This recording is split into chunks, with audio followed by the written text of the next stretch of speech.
আচ্ছা, আমরা তাহলে সবগুলো গতিশক্তির টাইপ ৩ ধরনের টাইপ শিখছি যেগুলোর বাইরে আসার কোনো সম্ভাবনা নাই। আচ্ছা, তারপর হচ্ছে আমরা জানি। আচ্ছা, এবারে দেখো আরেকটা টপিক হচ্ছে আজকে গড় বেগ। কি গড় বেগ? গড় বেগ হচ্ছে আমরা জানি আদর্শ গ্যাসের গতি সমীকরণ, ঠিক আছে? আদর্শ গ্যাসের গতি সমীকরণ সূত্রটা আমরা কি শিখছিলাম আগের ক্লাসে? PB equals to 1/3 mn C square, যেখানে C to the power minus, sorry এটা মাইনাস স্কোয়ার না, আমি এটা ভুল বলছি, এটা হচ্ছে সি স্কোয়ার, মানে সি বার, সির উপর একটা হচ্ছে কি বার, বার, ঠিক আছে, হোল বলা হয় এটাকে, সি বার স্কোয়ার, সরি এটা এটা আমি এক ক্লাসে মাইনাস মাইনাস হোল স্কোয়ার বলছি, মাইনাস হোল স্কোয়ার না, এটা হচ্ছে সি বার স্কোয়ার। তার মানে হচ্ছে কি m n c bar square, তার মানে সি বার স্কোয়ারকে বলা হয় গড় বেগ। কি বলা হয়? গড় বেগ। তো দেখো গড় বেগ তাহলে পিবি ইকুয়ালস টু, আমরা কি লিখতে পারি? পিবি ইকুয়ালস টু 1/3 ছোট হাতের এম আর এন, মানে হচ্ছে ভর আর মোট মৌল সংখ্যাকে আমরা একসাথে কি বলতে পারি? মোট ভর। কি বলতে পারি? মোট ভর এম। আর এখানে থাকে কি? গড় বেগ স্কোয়ার। এটা মাইনাস না, এটা হচ্ছে বার বার, হ্যাঁ, যেটাকে তারা গড় বুঝে আর কি। তারপরে দেখো মনে রাখবা, এই সি বার মানে হচ্ছে, সি বারকে বলা হয় আর এম এস ব্যাগ।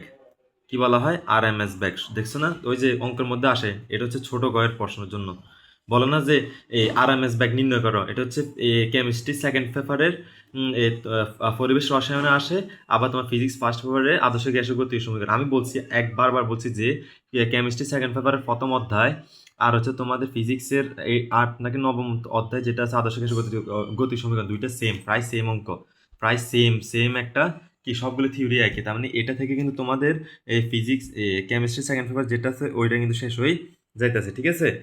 তো তাহলে সি বারকে বলা হয় কি? আর এম এস বেগ। কি বলা হয়? আর এম এস বেগ। আবার এটাকে আরেকটা নাম বলা হয় সি আর এম এস বেগ, যেটাই বলে আর এম এস বেগ বের করো, অথবা সি আর এম এস বের করো, অথবা গড় বেগ বের করো। কি? গড় বেগ বের করো, কথা একটা, ঠিক আছে? গড়, এটাকে বলা হয় গড় বেগ, সি আর আর এম এস বেগ অথবা সি আর এম এস বেগ, ঠিক আছে? যেটাই বলে একই কথা। তার মানে হচ্ছে তোমাদের একই সাথে কেমিস্ট্রি সেকেন্ড পেপারের প্রথম অধ্যায় আর তোমাদের হচ্ছে ফিজিক্সের এই অধ্যায়টা শেষ হয়েছে। আমি এই কারণে দুইটা কম্বাইন্ড, এই দুইটার প্রশ্নগুলো সেম হয়, তাই আমি তোমাদেরকে এই একটার সাথে ওইটা মোটামুটি শেষ করে ফেলতেছি। আমি কিন্তু ওইখানে কিন্তু এই প্রথম দিকে কিন্তু এগুলো আছে, ওই অধ্যায় প্রথম দিকে বয়েল, চার্লস, অ্যাভোগাড্রো, তারপর হচ্ছে তোমাদের গড় বেগ, তারপর হচ্ছে তোমাদের গতিশক্তি, তারপর হচ্ছে তোমাদের বিভিন্ন আদার্স যে জিনিস, মোলার গ্যাস ধ্রুবক, তারপর হচ্ছে আদর্শ গ্যাস সমীকরণ নির্ণয়, ওই যে প্রমাণ করো আদর্শ গ্যাসের গতি সমীকরণ নির্ণয় করো, ওইটা মানে এই যে পিভি ইকুয়ালস টু এনআরটি যেটা প্রমাণ করছে ওইটা, এগুলো সবগুলো কিন্তু কেমিস্ট্রি সেকেন্ড পেপার ফার্স্ট অধ্যায় এই পরিবেশ রসায়নে বেশি আসে। তো দেখো একসাথে তাহলে আমাদের দুইটা কাজ হতে, ফিজিক্সও শেষ হয়ে যেতেছে, আবার কেমিস্ট্রিও শেষ হয়ে যেতেছে। এই জন্য এটা খুব মনোযোগ দিয়ে বুঝবা। তো দেখো ফিবিকস টু এটা তার মানে এটার নাম হচ্ছে কি? সিআরএমএস ব্যাগ অথবা গড় ব্যাগ অথবা আরএমএস ব্যাগ, যেটাই বলো, যেটাই প্রশ্নতে আসবে নাম কিন্তু একটাই। তার মানে হচ্ছে কি, এবার আমরা এখানে দেখো তো এই 3 পিবির সাথে কি এদিকে আছে ভাগা, এদিকে আসলে গুণাকার, তার মানে 3 p b equals to m c square. তারপর হচ্ছে এবার আমরা এখানে মূলত এটা থেকে গতি, আদর্শ গ্যাসের গতি সমীকরণ থেকে আমরা গড় বেগ বের করব।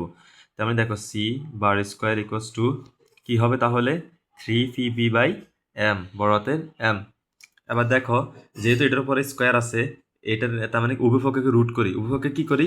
রুট করি। Root over of 3 square equals to root over of 3 p b by m, ঠিক আছে? 3 পি বি বাই এম, উভয়পক্ষকে কি করলাম? রুট করলাম, রুট, ঠিক আছে? তার মানে এটা হচ্ছে একটা সূত্র, মনে থাকবে। এম হচ্ছে আণবিক ভর, এম হচ্ছে কি? আণবিক ভর, মোট ভর, আণবিক ভর বা মোট ভর। আর ফি হচ্ছে প্রেশার, বি হচ্ছে আয়তন। তার মানে যদি প্রশ্নের মধ্যে যদি তোমার এই ফি থাকে, প্রেশার থাকে, আয়তন থাকে, আণবিক ভর থাকে, তাহলে তোমরা কি এই সূত্রটা দিয়ে বের করো, এটা হচ্ছে কি গড়। আচ্ছা, এখান থেকে আরেকটা থিওরি আমি তোমাকে বুঝে দিই। মনে রাখো গড়গুলোকে বলা হয় C1, C2, C3, C4, দেখবে যেগুলো বইতে আছে, হ্যাঁ, এগুলোকে সবগুলো বলে কি? গড় মৌল সংখ্যা, ঠিক আছে? গড় সংখ্যা। তারপরে মনে রাখবা, আচ্ছা এখানে তাকাও, তারপরে হচ্ছে কি root over of c bar square, মানে গড় ব্যাক equals to root over of 3 p v by জায়গাতে আমরা জানি কি এম সমান সমান মোট ভর সমান কি বলতো? মোট ভর সমান হচ্ছে, মনে রাখবা, মোট ভর সমান সমান ছোট হাতের ভর বাই আয়তন, ছোট হাতের ভর বাই কি আয়তন, ঠিক আছে, এটার সমান এটা লেখা যায়। সরি তোমাদের এখানে এটা না এম সমান এম বাই বি না, তাহলে আমরা দেখো এখানে 3p নিচে দিলাম এম বাই ভি।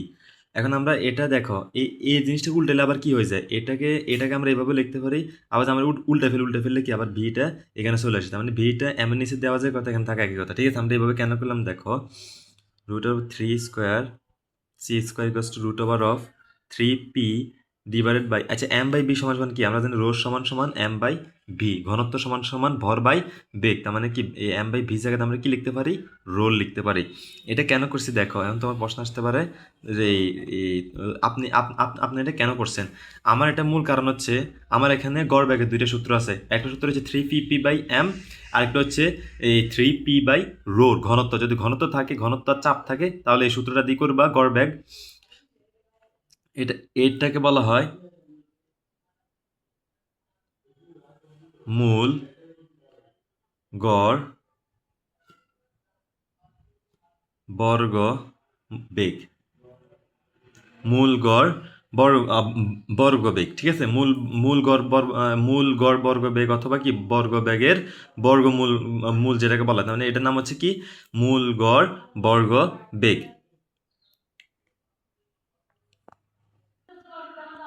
তারপর হচ্ছে কি তোমাদের যে মূল গড় বর্গবেগ কাকে বলা হয় এটা একটু শিখে নিবা, মূল গড় বর্গবেগ কাকে বলে, এটাকে আবার আরেক নাম বলা হয় আরএমএস বেগ তারপর হচ্ছে গড় বেগ অথবা মূল গড় বর্গবেগ। যদি স্কোয়ার না থাকে তাহলে গড় বেগ, আর যদি স্কোয়ার থাকে, এই যে স্কোয়ার আছে তার মানে হচ্ছে মূল গড় বর্গবেগ, ঠিক আছে। তার হচ্ছে মূল গড় বর্গবেগ কাকে বলে এটা একটু শিখে রাখবো তোমরা, এটা বইতে আছে সুন্দর করে। তারপর হচ্ছে তার মানে মূল গড় বর্গবেগের সূত্র কয়টা পাইছি, একটা আর একটা, এই দুইটা সূত্র মনে রাখবা। √3p/m আর √3p/ρ বা ঘনত্ব। তো দেখো এখানে আবার তুমি আরেকটা জিনিস লিখতে পারো, আচ্ছা তুমি কি এভাবে লিখতে পারো না, √3 সমান আমরা জানি কি পি আর পি সমান আমরা কি লিখতে পারি, এনআরটি লিখতে পারি না, এনআরটি। ওই যে আমরা শিখছিলাম না, যে যে তোমার আদর্শ গ্যাসের সমীকরণ হচ্ছে কি পি সমান সমান এনআরটি, তো ওইখান থেকে আমরা লিখতে পারি এনআরটি সমান পিবি আর পিবি সমান এনআরটি, তার মানে পিবির জায়গাতে আমরা কি এনআরটি লিখতে পারি না, এনআরটি লিখতে পারি। এটা সম্পূর্ণ ডিপেন্ড করবে কিছুর উপরে, প্রশ্নের উপরে। প্রশ্নের মধ্যে যদি মূল দেওয়া থাকে আর টির মান দেওয়া থাকে, তখন এটা দিয়ে মূল গড় বর্গবেগ বের করবা, আর যদি তোমাদেরকে যদি শুধু প্রেশারের আয়তন দেওয়া থাকে তাহলে মূল বর্গবেগ এটা দিয়ে বের করবা। এটা বলা হয় কি মূল গড় বর্গবেগ অথবা সিআরএমএস বেগ অথবা আরএমএস বেগ, ঠিক আছে। তার মানে হচ্ছে তোমাদের এভাবে আস্তে আস্তে শিখিয়ে ফেলতে হবে, হ্যাঁ। তো আশা করি তোমরা মূল গড় বর্গবেগ শিখছো। এবার এখান থেকে আমরা একটা টাইপের প্রশ্ন করি, এই কি বলে যে আমরা একটা প্রশ্ন দেখি, কি বলো, ভালো হবে না? হ্যাঁ, দেখো আমরা এখান থেকে শিখে ফেলি, আমরা প্রত্যেকটা টাইপ করার পর তার থেকে একটা একটা করে কোশ্চেন শিখবো, যাতে তোমাদের মানে বুঝে যাও যে কিভাবে প্রশ্নগুলো আসতে পারে। তো তুমি দেখো অক্সিজেনের, আমার হাতটা একটু কালো আসতেছে লাইটের ইয়াতে, আচ্ছা দেখো আমি খুব কম দামে ফোন দিয়ে আমি ভিডিও করতেছি, তো এই কারণে ভিডিও আসতেছে না সুন্দর। তো দেখো আমার আসলে এইগুলো করার উদ্দেশ্য হচ্ছে তো মানে জাস্ট আমি কোনো প্রকার ইয়ে করতেছি আর কি, আমি আসলে কোনো ভিউ অথবা ইউটিউব চ্যানেল করছি এমনটা না, বুঝছো। তো দেখো অক্সিজেনের ঘনত্ব কি, অক্সিজেনের ঘনত্ব দেওয়া আছে 1.43 কেজি পার এটাকে বলা হয় কি কেজি পার মিটার কিউব, মানে হচ্ছে m/³ হলে আরএমএস ব্যাগ কি আসতে পারে, আরএমএস ব্যাগ, অথবা ধরো আরএমএস দিল বা তোমাকে দিল কি সিআরএমএস অথবা মূল গড় বর্গবেগ অথবা গড় বেগ বের করো। তার মানে প্রশ্নগুলো আসতে পারে কি আরএমএস বেগ নির্ণয় করো অথবা সিআরএমএস বেগ নির্ণয় করো অথবা মূল গড় বর্গবেগ নির্ণয় করো অথবা গড় বেগ নির্ণয় করো, সবগুলোর কথা কিন্তু একটাই, ঠিক আছে, সবগুলোর কথা কিন্তু একটা জেটের প্রশ্নের মধ্যে থাকে। এবার দেখো তাহলে এখানে কি দেওয়া আছে বলো, অক্সিজেনের ঘনত্ব দেওয়া আছে, দেখছো রোডটা কেন শিখছি, ঘনত্ব হচ্ছে রোডের মান দেওয়া আছে। তার মানে রোডের মান দেওয়া থাকলে আমরা জানি কি ঘনত্ব সূত্র হচ্ছে কি বলো, সিআরএমএস ব্যাগের সূত্র মান হচ্ছে কি root to the power whole square. আবার আবার এটা যদি তোমার এইভাবে সিআরএমএস ব্যাগ লেখে, তখন তুমি এটা না লিখে লিখবা যে আরএমএস, যদি দেখো যেহেতু যদি বলে আরএমএস ব্যাগ নির্ণয় করো, আরএমএস ব্যাগ দিয়ে সমান সমান সূত্র লিখবা। আবার যদি সিআরএমএস ব্যাগ বলে তাহলে সিআরএমএস দিয়ে এই সূত্র লিখবা। অথবা যদি তোমার মূল গড় বর্গ ব্যাগ দেয় তখন তুমি এটা লিখবা, এইভাবে লিখবা। অথবা গড় ব্যাগ বলে এইভাবে লিখবা, ঠিক আছে। যেটা বেশিরভাগ তোমার সিআরএমএস ব্যাগ দিয়ে আসে অথবা আরএমএস ব্যাগ নির্ণয় করে বলে, তখন তুমি লিখবা যে এত সমান সমান কি বলো রুট ওভার অফ আমরা জানি কি 3p বাই কি বলো 3p বাই রোড একটু আগে শিখছে সূত্রটা। তার মানে √3 পির মান কত বলো, পির মান কি এখানে দেওয়া আছে, এই আচ্ছা আমরা আগে রোর মান ঘনত্বের মান দেওয়া আছে কত 1.43 কেজি পার মিটার কিউব না, এ কেজি আছে মিটার কিউব আছে না, মিটার থাকলে তখন যদি কোনো প্রশ্ন যদি রোর মান যদি তোমার মিটার থাকে তাহলে তুমি এই তোমার এই যদি চাপের মান দেওয়া না থাকে তাহলে চাপের মান প্যাসকেল এককে নিবে, কোন এককে প্যাসকেল এককে, ঠিক আছে। এই অঙ্কগুলো টাইপের মধ্যে আসলে তোমার পির মান অলওয়েজ কিসে নিবে, প্যাসকেল এককে নিবা। বলো তো প্যাসকেল এককে কত পির মান, 1. আমি কিন্তু এর আগে বলছিলাম 1.013 ইন্টু 10⁵ প্যাসকেল। তার মানে হচ্ছে কি 1.013 ইন্টু 10⁵ এখন তোমরা যদি এটা না বুঝো যে আমি কোন সময় কিলো প্যাসকেল হিসাব করবো, কোন সময় আমি কি বলে যে মিলিমিটার হার যে ইউজ করবো, মনে রাখবা এই যে কোথাও যদি তোমার যদি পির মান যদি দেওয়া না থাকে, কোথাও কোনো প্রশ্ন যে পির মান যদি দেওয়া না থাকে, লাইক এটার মধ্যে আসে, এগুলোর মধ্যে পির মান আসে, আবার তোমার বিভিন্ন ধরনের 3p = ওইগুলোর মধ্যে আসতে পারে। তো ওই ক্ষেত্রে কি করবে, পির মান অলওয়েজ প্যাসকেলে, যে কোনো অঙ্কের ক্ষেত্রে পির মান অলওয়েজ কিসে রাখার চেষ্টা করবা, প্যাসকেলে রাখার চেষ্টা করবে। যখন তুমি আমি তোমাদেরকে কেমিস্ট্রি সেকেন্ড পেপার যখন আমি করাবো তখন এগুলো তোমাদের আরো ক্লিয়ার হয়ে যাবে। তার মানে এখানে এতটুকু হিসাব রাখো যে গড় বেগের মান প্রশ্ন যদি বের করতে বলে সবসময় যদি পির মান যদি না দেওয়া থাকে, পির মান যদি দেওয়া না থাকে বলা যেটা কিসে নিবা, প্যাসকেল কনভার্ট করে করবা, ঠিক আছে। প্যাসকেলে রাখি করবা। এই যে এই সূত্রটার মধ্যে কি বলছে 3p/m, তখন যদি পির মান দেওয়া নাই, বির মান দেওয়া থাকবে, পির মান ধরবে প্যাসকেলে, বির মান দেওয়া না থাকলে ধরবে কত 22.4 লিটার। আর এম এর মান তো অলওয়েজ আণবিক ভর একটা দিয়ে দিবে, মৌল সংখ্যা দিয়ে দিবে। এই যে দেখো এই অঙ্কটাতে একটা মৌল সংখ্যা দিচ্ছে না, এটা থেকে তুমি এম এর মানটা বের করে নিবে। তখন এম ইকুয়ালস আমরা কি জানি, তার পারমাণবিক ভর কত, অক্সিজেন পারমাণবিক ভর হচ্ছে 16 আর ইন্টু 2 সমান কত 32, তখন ওইটা দিয়ে করবা। যেহেতু এটার মধ্যে আমাদেরকে কি দেওয়া আছে, আয়তন দেওয়া আছে, আয়তন দেওয়া না থাকলে সমস্যা আছে না, আমরা 22.4 লিটার জানি আমরা। কিন্তু এখানে এই যে রোরের মানটা দেওয়া দিছে, ঘনত্ব কেজি মিটার পার কিউব, ঘনত্ব একক হচ্ছে কি কেজি মিটার পার কিউব, তখন তুমি ওই ক্ষেত্রে কি করবা, এই যে রোর মান আছে তার মানে এই সূত্রটা অ্যাপ্লাই করবা। তার মানে এত ক্যালকুলেশন করে তোমাদের যা হবে অ্যান্সার তা, ঠিক আছে।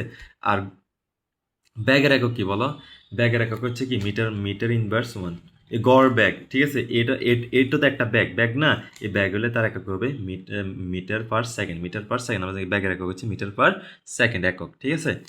তো আশা করি পারবা। তার মানে আমাদের এখানে কি মূল গড় বড় ব্যাগ অথবা সিআরএমএস ব্যাগ অথবা আরএমএস ব্যাগ এখানে শেষ হলো। আশা করি তোমরা করতে পারবা। এরপর তোমাদের আরএমএস ব্যাগ যত এই টাইপের যত অঙ্ক আসে এগুলো তোমরা কেমিস্ট্রি সেকেন্ড পেপারের এই যে তোমাদের বিভিন্ন ধরনের আছে সাপ্লিমেন্ট অথবা তোমার টেস্ট পেপার ওইগুলোতে পেয়ে যাবে, অথবা এই অধ্যায়ের মধ্যে তোমরা সাপ্লিমেন্ট অথবা টেস্ট পেপার খুললে অনেকগুলো অঙ্ক পাই যাবে। আর বইয়ের মধ্যে এগুলো একটু থিওরিজ, তোমার জাস্ট জানবা যে গড় ব্যাগ কাকে বলে, মূল গড় বর্গ ব্যাগ কাকে বলে, এগুলো একটু দেখে নিবা।